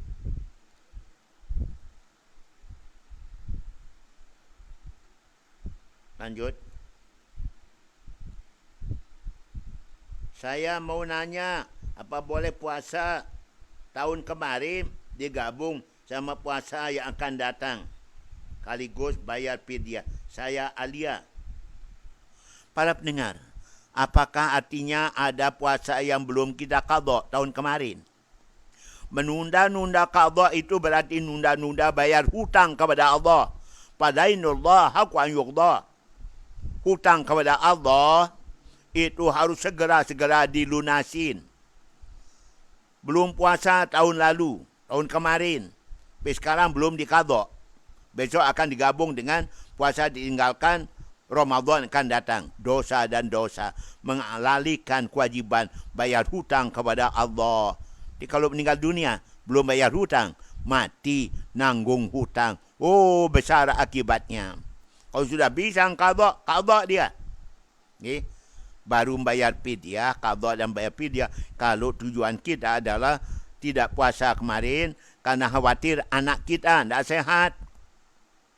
Kita tidak puasa, maka wajib qadha, wajib fidyah. Untuk bulan Ramadan akan datang ya, payakan. Kalau bisa tidak ada yang dibatalkan puasanya. Tapi kalau ada juga karena khawatir anak tidak sehat, besok tahun yang akan datang baru kita qadha dan wajib fidyah juga. Jangan tunda-tunda qadha. Itu hutang kepada Allah. Baik. Ada yang belum qadha sampai sekarang, para pendengar disilakan. Okay? Mumpung masih bulan Rajab. Nanti Sya'ban makin dekat Ramadannya. Ya, apakah boleh kita ambil uang yang jatuh di pinggir jalan? Dan bolehkah kita pakai uang itu untuk beli tikar, untuk anak-anak ngaji, hamba Allah? Para pendengar, uang orang hilang itu kan masih dia cari. Apalagi uangnya cukup banyak, umpama 100, 200. wajib diumumkan melalui masjid musholla sebulan sampai orang yang punya mencarinya. Tapi jangan disebut berapa jumlahnya, uangnya kertas berapa dan sebagainya. Jangan nanti ada yang ngaku-ngaku bukan uang dia, tiapa ngaku itu uang saya, padahal hendak. Okay? Dan sampai nanti zaman sekarang banyak orang nakal-nakal yang bukan miliknya dia katakan miliknya, berani sumpah, tak takut mati kata orang. Okay? Demikian. Jadi jangan disebutkan jumlahnya, okay? Atau macam uangnya, kertas 100, 150 dan seterusnya. Baik. Nanti kalau ternyata tidak ada yang ngakunya, boleh kita manfaatkan, tapi ada niatan. Nanti kalau orang yang punya datang, maka harus saya ganti. Baru boleh. Ya. Terima kasih ada doanya. Apa betul kalau kita baca Qul huwallahu ahad 3 kali, Qul a'udzu birabbil falaq, Qul a'udzu birabbin nas 3 kali dibaca pagi sama sore, rezeki dimudahkan Allah, jiwa kita jadi tenang. Para pendengar dari Tanjung, pokoknya begini, Iqra'il Quran ma syi'ta lima syi'ta. Baca Quran mana mau anda dengan niat apa saja. Niat kita baca Qul huwallahu 3 kali, An-Nas 3 kali, Al-Falaq 3 kali. Niatan kita murah rezeki, insyaAllah murah rezeki. Niatan kita tenang hati, insyaAllah tenang. Niatan kita sehat, insyaAllah jadi sehat. Pokoknya baca Quran mana mau anda niat apapun juga. Yasin 5 quri'at laha, wal Fatihah 5 quri'at laha. Yasin menurut niat orang baca, Fatihah menurut niat orang yang membacanya. Silakan. Okay? Itu Teros Tanjung. Ya. Siapa? Terima kasih ada doanya para pendengar. Selalu ada doa. Solat adalah perintah ibadah langsung diterima oleh Nabi SAW waktu Isra Mi'raj. Apa bedanya dengan ibadah-ibadah yang lainnya? Okay? Dari Nabi SAW.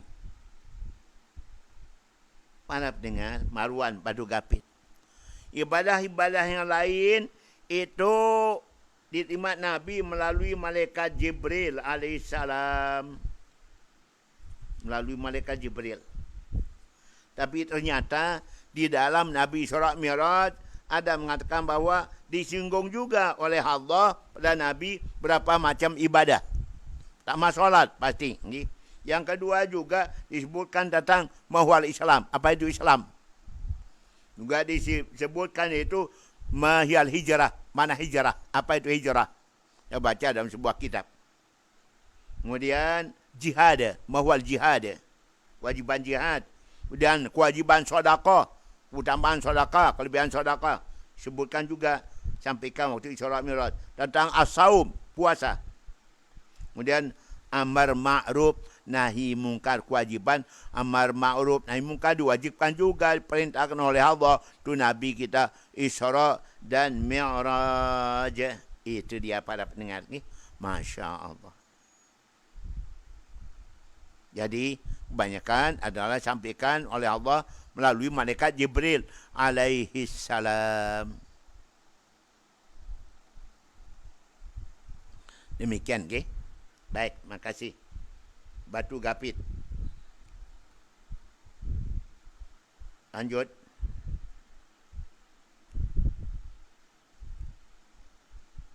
Terima kasih ada doanya kembali. Okay. Apa syarat-syarat seseorang memiliki harta bisa dikenai keluarkan zakat?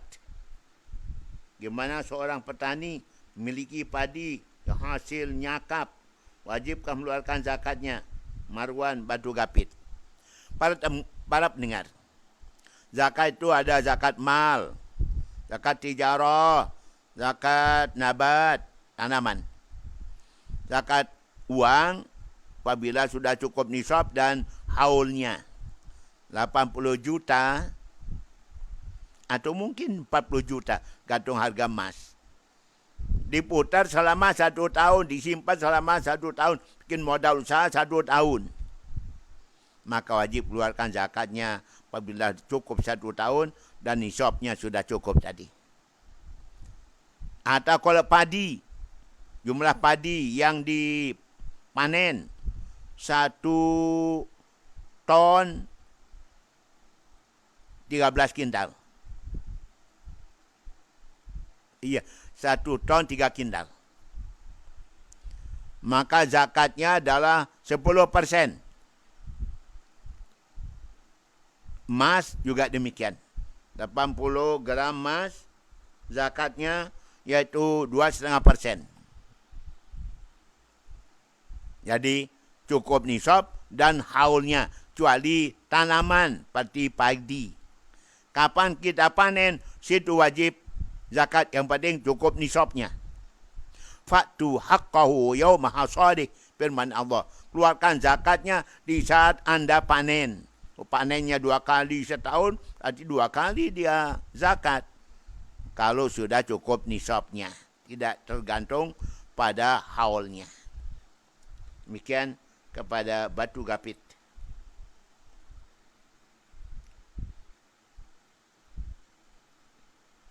Lanjut. Makasih doanya. Patuan guru yang selesai berudu, yang baca doa wudu, asyhadu an la ilaha illallah wa la syarikalah wa asyhadu anna Muhammadan abduhu wa rasuluh.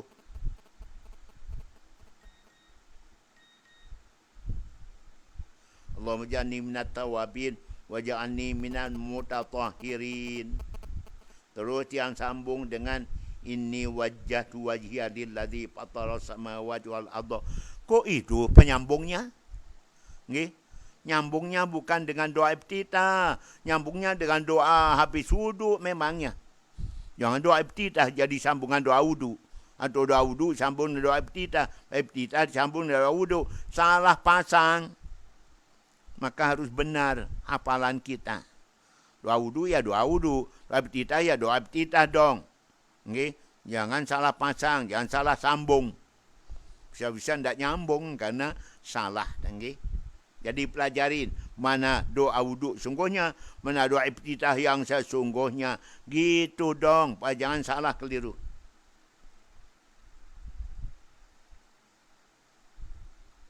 Apalagi sini wama ana titik. Wama ana minal musyrikin, na salati wa nusuki wa mahya mati lillahi rabbil alamin la syarika lahu zalika umirtu wa ana minal muslimin. Itu doa iftitah, bukan doa wudu. Jangan salah sambung. Baik. Lanjut.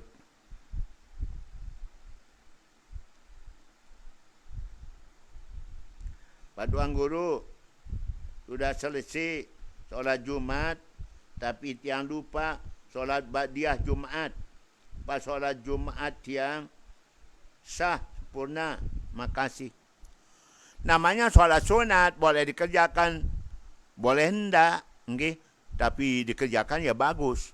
Tapi tidak menentukan sahnya solat Jumat, purna solat Jumat hendak.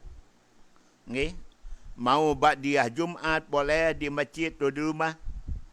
Qobliyahnya boleh dikerjakan, tu boleh juga tidak. Okay? Tapi kan tidak sempurna. Ba'diyah, qobliyah, ba'diyah Jumat itu 4 rakaat. Siapa-siapa 4 rakaat sebelum Zuhur, tu sebelum Jumat, dan 4 rakaat setelah Jumat, setelah Zuhur, haram tubuhnya disentuh api neraka. Masya Allah. Sama dengan doa kita. Allahumma pilli warhamni wa tub alayya. Allahumma pilli warhamni wa tub alayya. Gitu. Itu kita baca 70 malam, 70 pagi. Tak disentuh api neraka.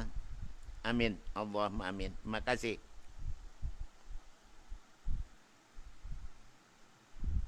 Ya. Pak Tuan Guru yang sudah dapat kalender nggih 2023 kalender NWDI. Ada tiang datang silaturahim ke rumah teman nggih. Petinya tiang dapat rezeki yang banyak. Kalender dari NWDI Pancor yang senang pasang di ruangan tamu. Bagus dan bagus. Kan kita perlu betul kalender itu. Tanggalan maupun jadual waktu. Tak perlu kapan kita libur, kapan puasa, kapan lebaran, kapan apa dan sebagainya. Dengan kalender itu kita tahu, apalagi lembarnya besar, lebar. Kita jelas melihat situ. Situ ada fotonya Al-Maqfurullah Maulana Syekh, fotonya Uminda kita Hajati Rahun Zainuddin Abdul Majid, dan fotonya Bapak Tuan Guru Bajang PB NWDI. Masya Allah, makin bahagia kita anggih dengan kalender tersebut. Siapa yang butuh silakan dicari di Mahat, kampus Mahat, situ banyak kalender NWDI anggih. Saya kemarin membeli 5 saya beli anggih, kalender NWDI itu. Alhamdulillah anggih, ya bisa bikin hadiah dan sebagainya. Baik. Supaya orang punya kalender NWDI Pancor.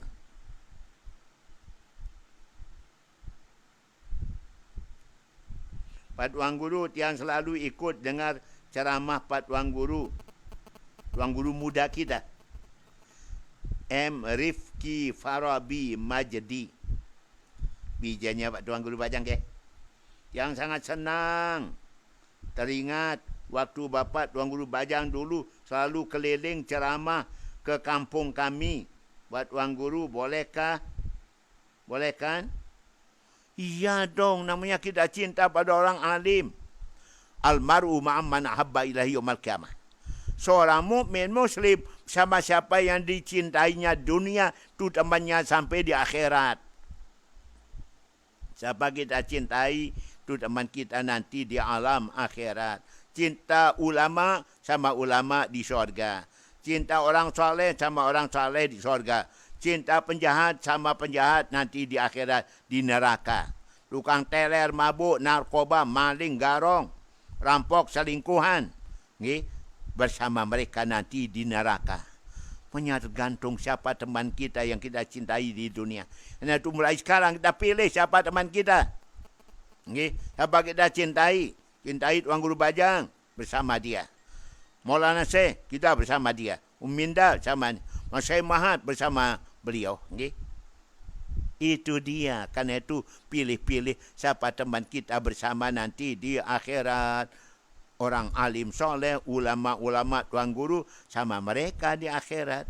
Okay? Sama orang-orang yang suka fitnah dan semuanya bersama mereka nanti kita di akhirat. Nauzubillah min dzalika. Baik. Itu dia para pendengar.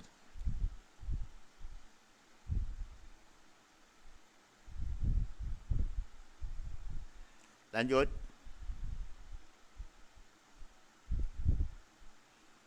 Terima kasih ada doanya. Pak Tuan Guru tiap khatib mau baca khutbah, yang baca Ahmadur Rasulullah, Muhammadur Rasulullah 35 kali di bulan Rajab ini. Apa boleh demikian? Para pendengar kan dianjurkan pada Jumat terakhir bulan Rajab. Jumat terakhir bulan Rajab, saat khatib naik ke atas mimbar, situ kita baca Ahmadur Rasulullah, Muhammadur Rasulullah. Gimana kalau setiap Jumat? Bagus dan bagus. Itu kan niatkan zikir pada Allah. Okay. Ahmadur Rasulullah, Muhammadur Rasulullah. Okay. Baca salawat pada Nabi Muhammadur Rasulullah, Ahmadur Rasulullah, Muhammadur Rasulullah sallallahu alaihi wasallam, begitu. Okay.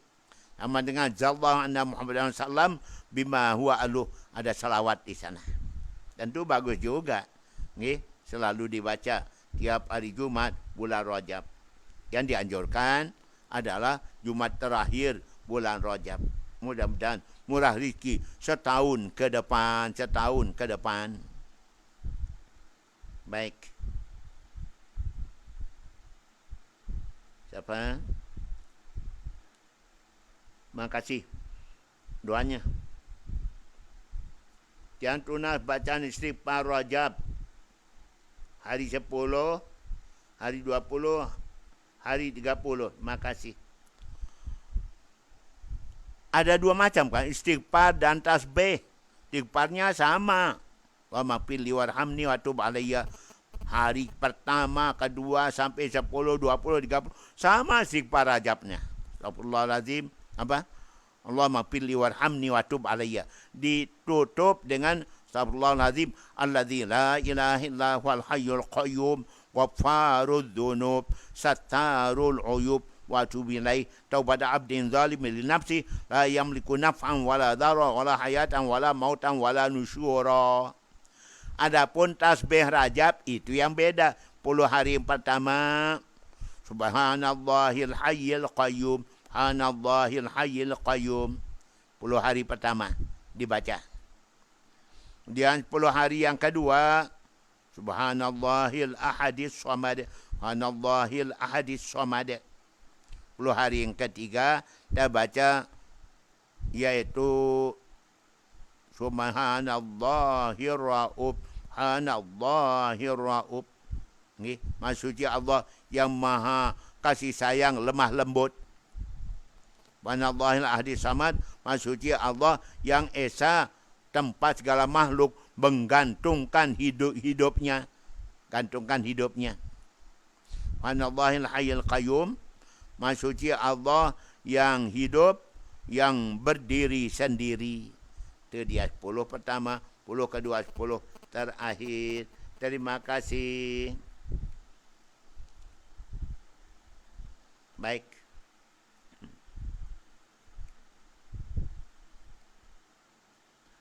Terima kasih ya, doanya. Mana hukumnya? Bagaimana hukumnya? Sap yang putus dengan tiang di dalam masjid.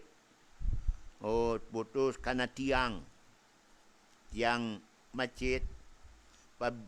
Bila kita solat, apakah solat kita sah atau batal? Waktu kita berjamaah hamba Allah, sikur salatan terputus oleh tiang, bukan ada unsur sengaja mutus sap. Siapa sengaja mutus sap, mangqadha sapan qata'ahu Allah. Siapa mutus sap, putus hubungan dengan Allah. Siapa nyambung sap, nyambung hubungan dengan Allah. Ini putus karena ada tiang. Nah, upayakan jangan yang ada di tengah tiang.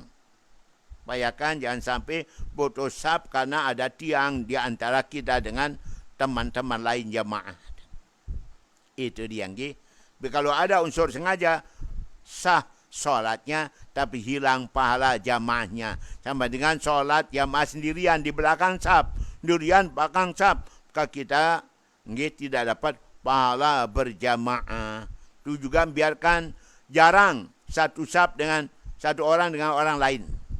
Nabi bersabda, la tadharu furujatis syayatin. Dengan kalian biarkan lubang-lubang setan.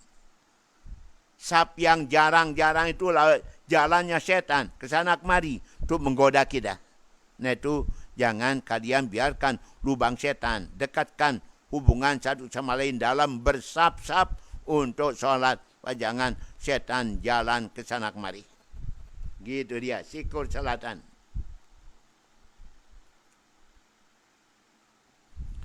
Ada pertanyaan tadi daripada Mara, Ibu Hajah. Tanyakan gimana hukumnya memberi zakat kepada orang yang tidak sembahyang, tidak puasa. Jibril nasihati Nabi. Ya Rasulullah, hai Rasulullah, orang yang meninggalkan solat, tarikus solat, la yu'adu fi maradhihi. Orang yang tidak mengerjakan solat, yang dijenguk kalau sakit. La yutba'u fi janazati. Jangan ikut ngantar mayitnya ke kuburan. La yu'akalu, jangan kasih dia makan. La yusyarabu, jangan kasih minum. La yujalasu, jangan ditemanin duduk. La yusahabu, jangan bikin sahabat. Jadi kalau gitu, Orang yang tak solat, tak puasa, jangan dikasih zakat, jangan dikasih sedekah, kecuali ada janji. Dia mau nerima zakat kita, sedekah kita, dan dia berjanji akan taat ibadah, taat solat dan sebagainya. Boleh dikasih dengan janji demikian.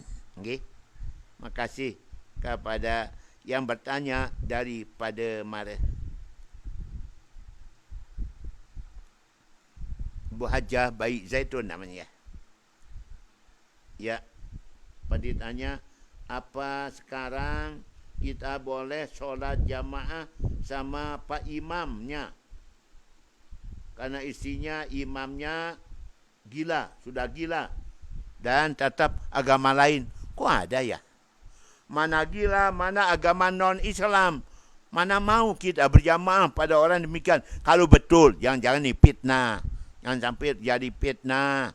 Dan fitnahin imam kita kerana tidak senang sama imam. Maka kita katakan imam isinya gila dan non-Islam. Itu fitnah yang luar biasa. Wal fitnah itu akbaru minal qatl, syaddu minal qatl. Fitnah itu lebih besar dosanya. Yang dasar dosanya pada pembunuhan. Itu firman Allah dalam Quran. Jangan sampai kita fitnah teman, kerana kita senang dia jadi imam. Maka kita bikin fitnah. Mengatakan bahawa isinya non-Islam, isinya gila dan sebagainya. Padahal mungkin tidak benar. Bahaya. Baik, terima kasih. Kalau memang benar ya silakan. Dah usah berjamaah. Imamnya istrinya non-Islam. Gila lagi. Soal gila ya urusan. Tapi kalau non-Islam itu bahaya. Diingatkan dong. Kewajiban seorang mengingatkan siapapun juga. Siapa melihat kemungkaran, wajib dicegah dengan tangan, tindakan. Kalau tidak dengan kata, kalau tidak dengan hati. Sabda Nabi.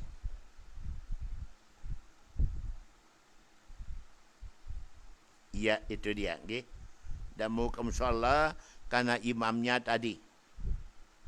Alhamdulillah. Dan sampai jadi daerah kita. Siapa? Maaf Pak Tuan Guru, niki ada pendengar nitip pertanyaan. Kalau kita mimpi sering ketemu sama keluarga atau orang tua kita yang telah meninggal dunia, apakah pertanda kita itu akan segera meninggal dunia atau bagaimana? Mau penjelasan Pak Hanafi, Masya Allah, belum tentu. Bukankah disebutkan Al-Quran ada 5 macam yang tidak ada yang tahu selain Allah? Pertama, kapan kiamat terjadi. Yang kedua, apa yang ada dalam rahim seorang ibu yang hamil. 3, kapan turun hujan. Yang keempat, apa kita kerjakan esok. Yang kelima, yaitu kapan kita meninggal dunia. Di mana kita meninggal dunia. Bab apa kita meninggal dunia. Di mana kita dimakamkan. Hanya Allah yang tahu. Mimpi sering-sering, mimpi orang yang sudah meninggal. Ya boleh jadi pelajaran. Untuk kita doakan dia. Bukan tapi menyebabkan kita tidak minat kerja dan sebagainya. Jangan saya segera meninggal dunia. Urusan meninggal dunia, urusan Allah. Kalau Tuhan telah menentukan kapan kita meninggal, tidak ada yang bisa menghalangi, malaikat pun tidak. Itu dia. Karena itu kerjakan apa kewajiban kita, ibadah kita. Kapanpun Allah meninggalkan kita, mematikan kita. Datangkan ajal pada kita. Dan serahkan. Itu sudah ketentuan dulu. Ya azali. Kapan seorang meninggal dunia. Pak Hanafi. Lanjut.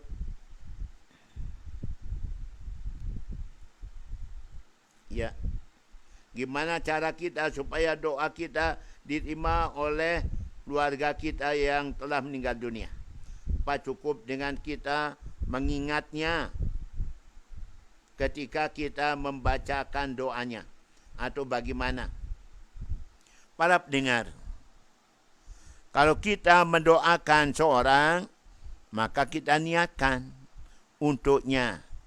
Wa maghfirli wal walidayya warhamhuma kama rabbayani shaghira. Umpama kita baca doanya dan niatkan untuk ibu bapa kita, keselamatan ibu bapa kita, tahayati, terenungkan, kita niatkan moga-moga orang tua kita selamat dalam kubur alam barzah. Itu dia, okay? Doa untuk orang tua, doa untuk keluarga yang sudah meninggal dunia. Itu kita bacakan Yasin tadi, kita sedekahkan dia. Para sahabat dulu caranya yaitu mereka bikin sumur lah, jadi diniatkan sumur itu untuk keluarganya sudah meninggal dunia. Ada juga yang mewakafkan kebun korma, niatkan untuk ibu bapaknya sudah meninggal dunia oleh para sahabat Nabi. Demikian, okay? Makasih pada Pak Hanafi. Ya.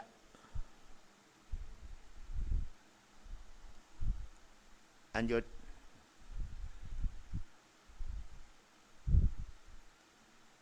Ya, Mami Tuan Guru, bolehkah zakat mal kita serahkan ke masjid jumlah 80%, 20% untuk asnaf yang lain-lainnya?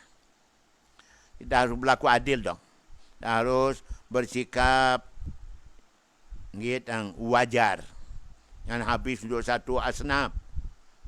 Sedangkan yang lain yang juga memerlukan. Untuk masjid perlu, tapi untuk fakir, miskin dan sebagainya perlu juga. Karena itu jangan habiskan untuk satu golongan, satu asnaf. Untuk masjid saja umpama. Tidak ada untuk fakir miskin yang ada sekitar. Goremin. Juga untuk perluan yang lainnya. Jangan habis untuk satu golongan. Harus secara merata. Fakir miskin, goremin, amil, abilillah, ibnu sabil, dan sebagainya harus merata kita berikan. Kan bukan hanya kita yang nyumbang di masjid. Semua orang nyumbang.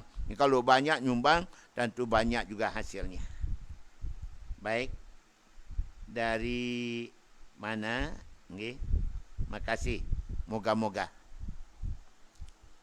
Dari segi sah ya sah. Tetapi dari segi berkeadilan harus adil. Perluan fakir miskin, tim piatu, orang-orang jompo, orang telantar, gorimin, sabilillah, supaya seimbang dengan zakat kita untuk masjid, untuk madrasah, musholla dan seterusnya. Terima kasih. Sekarang alhamdulillah kita sudah berada bulan Rajab. Apa boleh, apa lebih utama kita tingkatkan banyak-banyak sedekah atau apa? Mohon Bapak tadi beritahu. Dari siapa? Oh iya, kapan nyantuni yatim? Niki pendengar pingin tahu, mudah-mudahan kita bisa ikut-ikutan nyantuni dari rombongan Pak Hanafi Pengadangan. Para pendengar, kami sudah sebutkan, bahkan kami juga nyinggungnya DPR tadi, bahwa kami nyantuni insyaAllah pada hari Isra Mi'raj Nabi SAW 27 Rajab. Dan itu hari adalah hari libur nasional. Kita mau nyantuni yatim di hari yang bahagiakan, yaitu di mana Nabi SAW naik ke langit sana. Dan waktu beliau mau ke syurga, beliau melihat ada tulisan. Pertama mengatakan, yaitu di pintu syurga, memberi orang berutang pahalanya 18, beri orang sedekah pahalanya 10. Dan panduk yang kedua bertuliskan, anti muharramatun ala kulli bakhilin, na'akin, namamin, dayusin, mudamin khamrin, wa mutakabirin. Kamu hai syurga haram dimasuki oleh pertama orang pelit-pelit, tidak peduli anak yatim, tidak peduli orang miskin. Haram syurga. Yang kedua, orang durhaka sama ibu bapa, banggal ina ama. 3 haram surga, namamin, tukang nipu daya, tukang ngadu domba, tukang fitnah, tukang jelek-jelekan orang. Yang berikutnya, dayus, haram surga bagi dayus, orang biarkan keluarganya berbuat maksiat, durhaka, tidak solat, tidak ibadah. Ya biarkan, dan nasihatin, tidak tegur. Dan haram surga bagi tukang teler, mabuk, narkoba. Udah tentukan di pintu surga. Haram surga, masuki surga oleh tukang teler, mabuk, minuman keras, narkoba. Okay? Atau sabu-sabu. Haram surga bagi mereka. Hai, saudara-saudaraku, anak-anakku, jangan kalian dekat-dekatin yang namanya narkoba. Kalian akan hancur binasa dunia akhirat. Ada 4 golongan yang Allah tidak akan masukkan surga dan tidak memberinya cium bau surga. Nomor 1 sebutkan tukang teler, mabuk, narkoba. Yang kedua, mereka durhaka sama ibu bapa. 3, orang-orang makan harta anak yatim. Yang berikutnya, orang-orang makan riba. Mereka adalah orang-orang diharamkan masuk surga dan diharamkan mencium baunya surga. Oh, na'udzubillah min dzalika. Pak Nabi.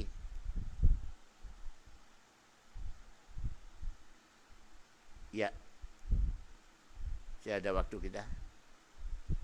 Dalam perjalanan Isra Mi'raj, Nabi Muhammad SAW, berbagai macam kejadian yang Allah perlihatkan kepada beliau. Seperti orang sedang siksa atau yang lainnya. Jadi apa tujuan Allah perlihatkannya kepada Nabi SAW? Para dengar, sudah jelas. Linuriyahu min ayatina. Untuk kami perlihatkan padanya tanda-tanda kekuasaan, kebesaran Allah Ta'ala. Itu jadi pelajaran bagi umat Islam. Apa yang dilihat Nabi, jangan seperti itu. Hal-hal yang tidak baik, hal tidak baik. Tapi yang baik-baik silakan. Seperti orang ngetam, karang tanam, langsung ngetam. Atau bau harum dari, yaitu kuburannya Siti Masyitah. Yang lain dari itu adalah, yaitu akibat kejahatan manusia. Yang dicontoh, jangan ditiru. Dan sekarang ini sudah banyak terjadi yang demikian itu. Baik, bagi kita adalah pelajaran. Untuk kita hindarkan yang jelek-jelek dan kita laksanakan yang baik-baik. Baik. Lanjut.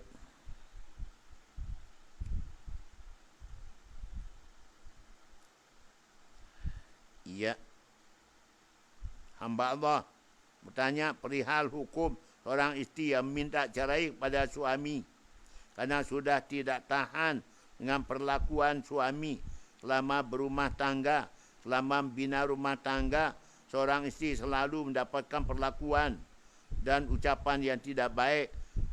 Dari ucapan menghina, merendahkan, sampai berucap kata-kata kotor pada istrinya. Tapi selama itu, si isteri masih bisa meredam dan menerima semuanya dengan berpikir si suami bisa berubah. Tapi sudah dimaafkan berulang-ulang, tetap tidak berubah. Sampai-sampai si suami juga sering mengusir istrinya dari rumahnya dalam keadaan hamil besar. Tapi si istri masih tetap diam hingga sampai pada hari dia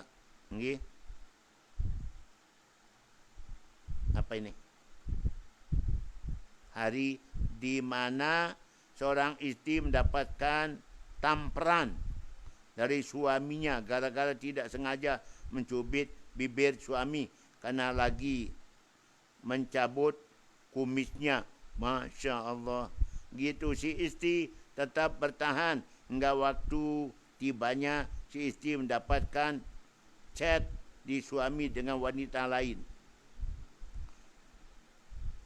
Sengaja wanita lain untuk menikah, melakukan video call tidak senonoh. Masya Allah. Panjang juga ya. Para pendengar.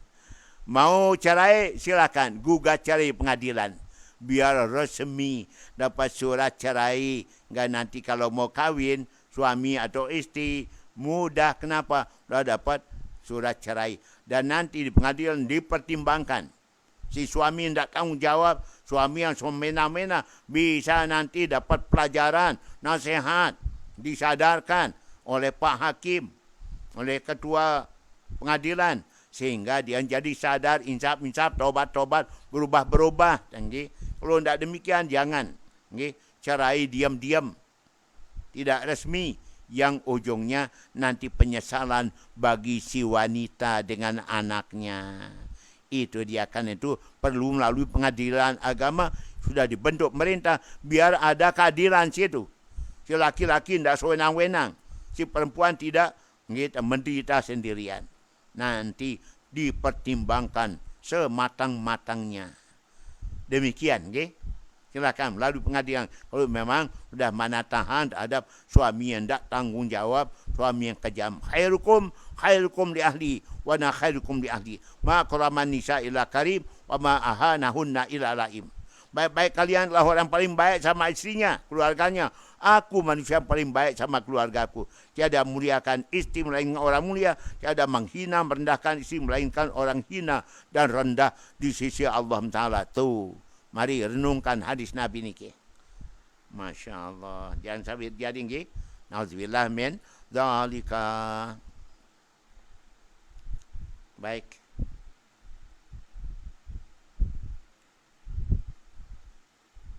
Dari siapa? Hingga istri dengan tegas minta cerai. Hanya ini yang tiang mau tanyakan. Terima kasih. Tidak sebutkan dari mana. Masya Allah. Mudah-mudahan ada kesadaran, keinsafan. Karena kita semua akan. Sabda Nabi paling dulu tanya kepada seorang laki-laki adalah pertama solatnya. Beres tidak solatnya? Yang kedua bagaimana sikapnya terhadap tanggungannya, istrinya dan anak-anaknya. Paling dulu tanya pada seorang istri adalah solatnya. Dua, bagaimana taat baktinya kepada sang suaminya, tanggung jawabnya kepada anak-anaknya. Mari ingat semua ini, kita akan tanggung jawab. Kita berpikir yang matang, supaya jangan sampai kita nanti nyesal kemudian. Apalagi sudah punya anak, kasihan anak jadi korban kawin cerai. Sewenang-wenangnya suami ataupun istrinya. Kawin cerai, anak jadi korban. Yang sampai terjadi demikian, kasihan anak. Nabi bersabda, apabila terjadi perceraian, goncang arasnya Allah. Goncang arasnya Allah. Karena terjadinya perceraian. Alhamdulillah. Kenapa? Murkanya Allah pada orang bercerai. Ya, kita lanjut dikit.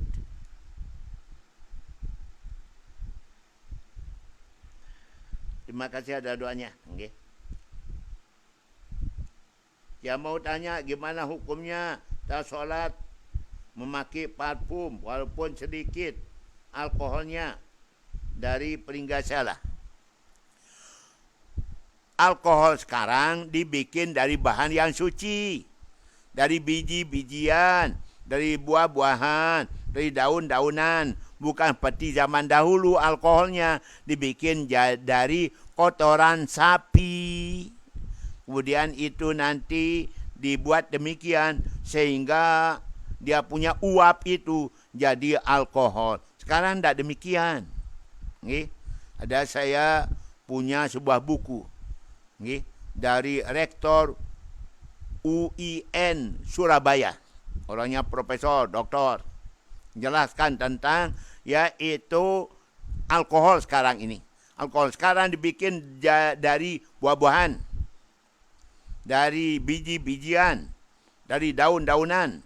Mungkin juga dari tetes debu dan sebagainya. Jadi bahannya suci, maka alkoholnya suci. Campur sama minyak wangi, parfum juga tetap suci. Dipakai laki perempuan, maka disilakan. Perempuan makainya di rumah. Okay? Laki-laki pakainya pergi Jumatan, pergi kerja dan sebagainya. Please silakan, boleh dan boleh. Karena alkoholnya barang yang suci. Makasih Pringga Sela. Okay. Tinggal dikit. Ya, mana dia? Terima kasih. Okay. Kita tetap sehat walafiat. Semua pendengar kami sehat walafiat, yang jauh maupun dekat. Okay. Mana lebih afdal berzakat dengan hasil bumi atau diganti dengan uang?